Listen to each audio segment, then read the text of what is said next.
So let's start with the first area of operation, pre-flight preparation. Now the first task in this area of operation would be pilot qualifications. As you can see, we have 5 knowledge areas that we need to cover in this task. Certification requirements, privileges and limitations.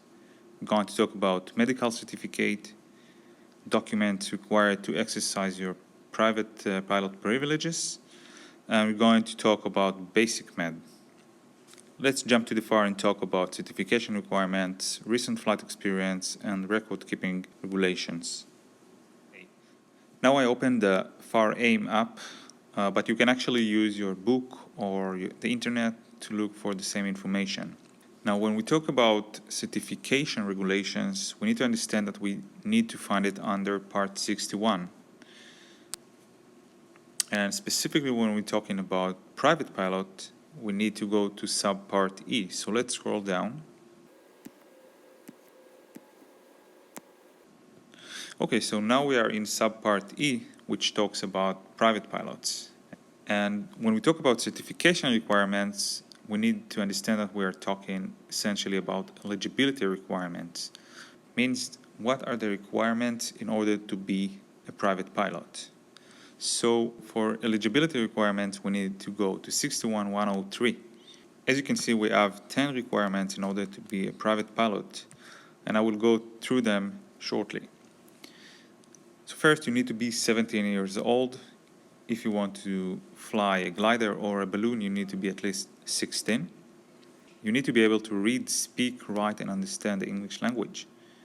You need to receive logbook endorsement from your instructor allowing you to go and take the written test. You need to pass the written test.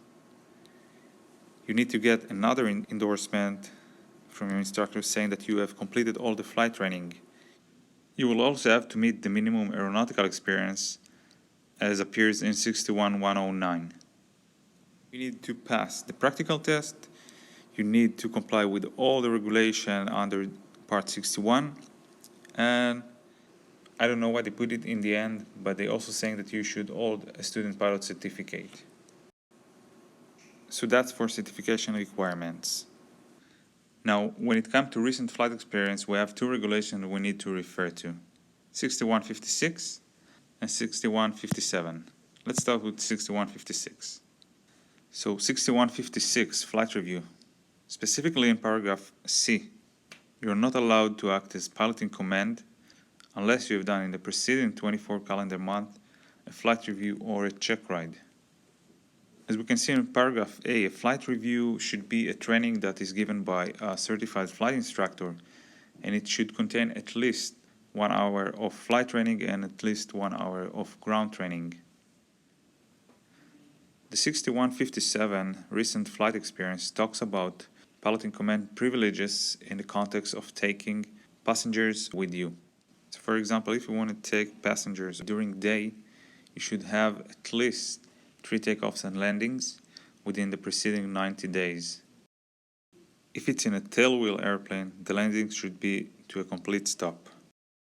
But if you want to take passengers during the night, you should have the same 3 takeoff and landings but during nighttime. You should also know that for the takeoff and landings, nighttime is defined as the time between 1 hour after the sunset and 1 hour before the sunrise.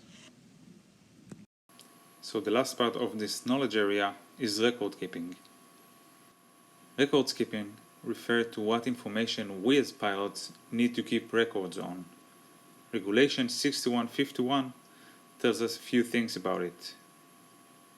First, we don't have to log every flight in the logbook.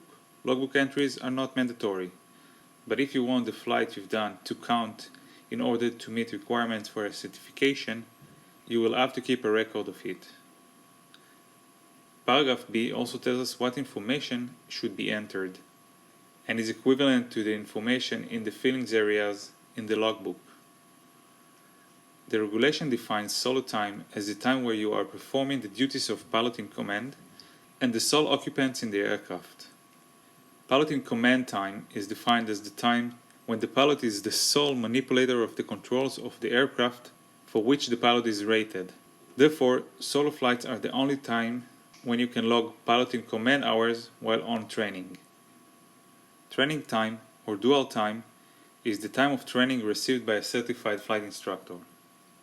As a student, you should also know that you are required to present your logbook, pilot certificate, medical certificate, or any other documents required to an FAA official, authorized representative of the NTSB, or any federal, state, or local law enforcement for inspection upon request.